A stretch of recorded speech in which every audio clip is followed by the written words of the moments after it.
Hey everyone, in this video I'm going to show you a recent detail that I did on an Audi Q7. I started out detailing the interior of the vehicle first, then moved on to the exterior.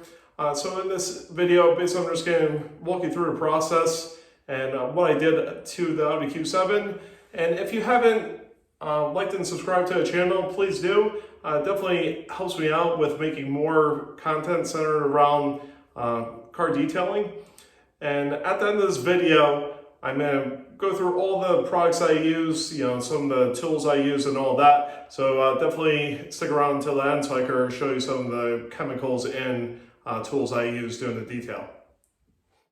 All right, in this part of the video, I'm detailing the interior of the Q7 using detailed brushes, also using Chemical Guy's Nonsense, diluted 10:1, and I use distilled water to dilute the nonsense just so it doesn't leave any residue on the plastic. So I'm cleaning out the vents using the detailed brushes, any of the small areas or crevices, cleaning out those areas using detailed brushes I have, and also medium pile microfiber. All right, so moving from center of the car to outside door panels, using Chemical Guy's Nonsense to agitate the surface and lift and remove any dirt stuck to the door panels.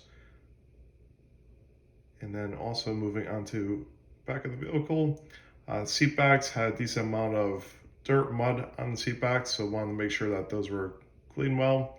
And also skipping to vacuum portion, vacuum out the back of the Q7. And this is showing the cleaning of the leather seats. There was some stuff stuck onto the seats. It wasn't horrible, but wanted to make sure that those seats were clean using the Chemical Guy's APC and detail brush to agitate the surface. And then follow that with the Griots Garage 3-in-1. Griots Garage 3-in-1 is a leather conditioner that I used on the seats. In this video, I skipped around a lot. Basically, I want to just show you the overall process without being redundant and showing you the same thing over and over again with the vacuuming and cleaning of the plastic surfaces. So right now, I am doing a full wash of the outside of the Q7 using 2-bucket method, and also went around the vehicle using a clay mitt to remove any contaminants on the paint surface. And then I followed everything up with a Griots Garage 3-in-1 wax and apply that using Griots Garage G9 polisher. Using the polisher just makes it a lot easier to apply that wax, and overall it just gives a better result.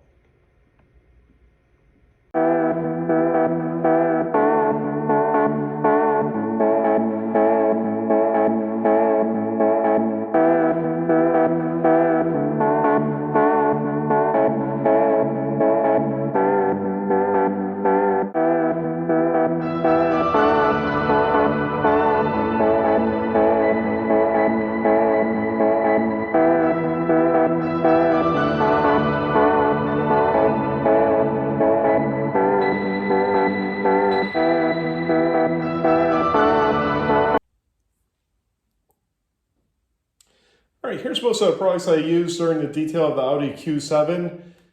Over here I have detail brushes in various sizes. I have Chemical Guy's towels. I use these for interior of the vehicle, also for exterior as well. And I used, I don't have them here on this table, on this workbench, but I also use Griots Garage towels for removing the wax I applied on the Q7. Moving on to polisher. This is the Griots G9 polisher that I use. Leather 3-in-1 cleaner and conditioner. I actually used Chemical Guy's Nonsense to clean the seats and to clean all the plastic pieces within the interior. and then went over it with a Griots leather 3-in-1 to condition the leather. I have Chemical Guys foaming citrus that I use as a spot remover on the carpets. There's only a couple of spots where I use this with a drill brush. And I have 303 protectant. This stuff is really good. It leaves a nice matte finish, non-greasy matte finish. So I use this as a UV protectant on the door panels, on the dash, pretty much all the plastic pieces within the interior of the vehicle. And for glass, I use Invisible Glass by Stoner. And I use two-towel method using a waffle weave towel. And I just use another medium pile microfiber to buff the glass. All right, so on the exterior of the vehicle, I use Chemical Guys snow foam in my foam cannon. I use about 3 or 4 ounces of the snow foam. And also a clay mitt I use as well. I used a iron remover.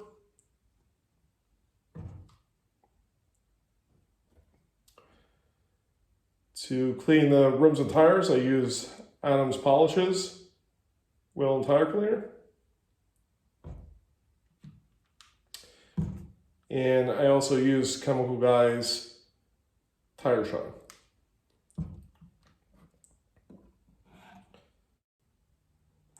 And for a wax, I use Griots Garage Liquid Wax 3-in-1.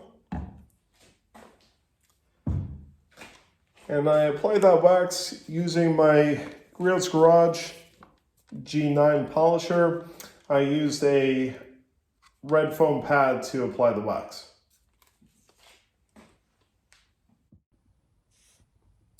All right, I just wanted to show you the vacuum and also the pressure washer that I used during the video. I used a rigid 5 horsepower vacuum. This one has plenty of power with a 5 horsepower motor. Before using this one, I had a smaller, I believe it was 2 or 3 horsepower vacuum. Just took a lot longer to get through a detail and wasn't efficient in getting through detail work. So this one has worked great for me. Also have some brushes back here just to remove any pet hair. These brushes make it a lot easier or anything stuck onto the carpets. Moving on to the Greenworks pressure washer. This one is a 1700 PSI pressure washer. The actual PSI that comes out of it, I believe, is closer to around 1500 PSI, maybe a little bit more, which is totally sufficient for detail work. Typically, you want something under 2000 PSI to avoid any damage to the paint. So anything under 2000 PSI is going to be perfect. And this Greenworks, it flows 1.2 GPM. I believe I got this right around the $100 mark. Sometimes they have them on sale for around $80 at Lowe's, but definitely a good value for what you get. And I believe I used a 40-degree nozzle as well. What I did was a couple of modifications to this. I upgraded to quick disconnects. A package I bought was around $25 to upgrade quick disconnects. Makes it a lot easier to set everything up and to break it down, especially when you're on site doing any kind of mobile work. It makes it way easier. Also upgraded the hose. The original hose that I came with, I kinked up a lot, wouldn't lay flat, and it was way too short where I would have to move the machine around the vehicle. So I upgraded to a 50-foot Flexzilla hose. This one is 30 feet longer compared to the stock one, which I believe was around 20 feet. And this has quick disconnects on it as well. Definitely a big improvement compared to the stock one. It was almost unusable for detail work using the original hose that I came with. This foam cannon I have. This foam cannon is from Tool Daily and was around, I believe it was around $20, $25. Also came with a bunch of different nozzles. Definitely good value for the money. And I store everything in a large tote just to keep all the hoses, the foam can, everything in there, so it's not moving around in the back of my truck. Just makes sense to do that, and highly recommend to have some type of tote to store everything. Stay tuned for upcoming videos centered around car detailing. If you like this video, feel free to like and subscribe to the channel. I have many more videos planned, and they're going to be videos that are mostly centered around how-tos, and definitely a lot more content that I want to get out in a relatively short amount of time. Thanks for watching.